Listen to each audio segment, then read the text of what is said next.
షర్మిల పాదయాత్ర పునః ప్రారంభమైంది. రంగారెడ్డి జిల్లా తుర్కయాంజల్ శివార్లలోని ఎస్ఎస్ఆర్ గార్డెన్ నుంచి ఈ పాదయాత్ర మొదలవుతోంది. అక్కడి నుంచి Ragannaguda, Manneguda, outer ring road, Bengaluru gate, Mangalampalli gate, Sheriguda, Ibrahimpatnam వరకు దాదాపు 15.5 కిలోమీటర్ల పాటు షర్మిల మొదటి రోజు పాదయాత్ర కొనసాగుతుంది. ఇందు నుంచి బయలుదేరే ముందు సర్వమత ప్రార్థనలు చేశారు. షర్మిల పాదయాత్రకు మద్దతుగా వేలాది మంది వైఎస్ అభిమానులు తరలివచ్చారు.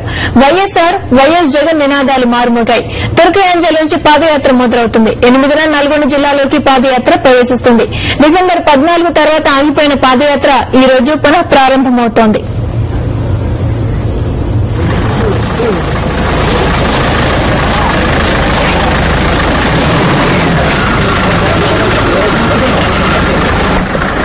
యాత్ర ఆగిపోయి ఈ రోజు మళ్లీ పునఃప్రారంభం అవుతుందంటే ప్రజలు ఎదురు చూస్తా ఉన్నారు. ఈరోజు చంద్రబాబు నాయుడు పాదయాత్ర కంటిన్యూ అయితా ఉన్నా కూడా ప్రజల్లో విశ్వాసం లేదు.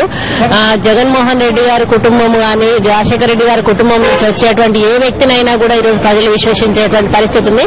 ముఖ్యంగా ఈ 54 రోజుల కాలంలో ఇంకా ఎన్నో రకాల సమస్యలను ప్రజలు ఎదుర్కోవడం జరిగింది. తప్పకుండా షర్మిలమ్మ గారి పాదయాత్ర వాళ్ళొక ధైర్యాన్ని, విశ్వాసాన్ని నింపుతుందని నమ్ముతా ఉన్నారు. ఎన్ని కష్టాలు పెడుతున్నా, ఎన్ని ఇబ్బందులకు గురవుతున్నా కూడా వాళ్ళు వెనకడికి ఎక్కువ ధైర్యంగా నిలబడుతున్నారు. దీనికి కేవలం ఒక మాట కోసం, ప్రజలకు ఇచ్చినటువంటి ఒక మాట కోసం, మీ కుటుంబాలకు వచ్చి ఓదారుస్తానన్న మాట కోసం ఇన్ని కష్టాలు పడాలా? ఆయన కూడా కాంగ్రెస్ తో లాలూచి పడి ఉంటే సీఎం చేస్తానని వాళ్లే చెప్పారు. సీఎం క్యాండిడేట్ గా ఉన్నటువంటి ఒక వ్యక్తి ఈ రోజు జైల్లో పాపం కష్టాలు అనుభవిస్తా, ఈ రోజు ప్రజల కోసమే వాళ్ళు పడుతున్నటువంటి బాధలు చూస్తే ఈ కుటుంబం ప్రతి ఒక్కళ్ళు కూడా ఈ ప్రజల కోసం చేస్తున్న ఈ పోరాటం చూసి తప్పకుండా ప్రజలు వాళ్ళకి ఆశీస్సులు ఇస్తారని చెప్పి నేను భావిస్తాను.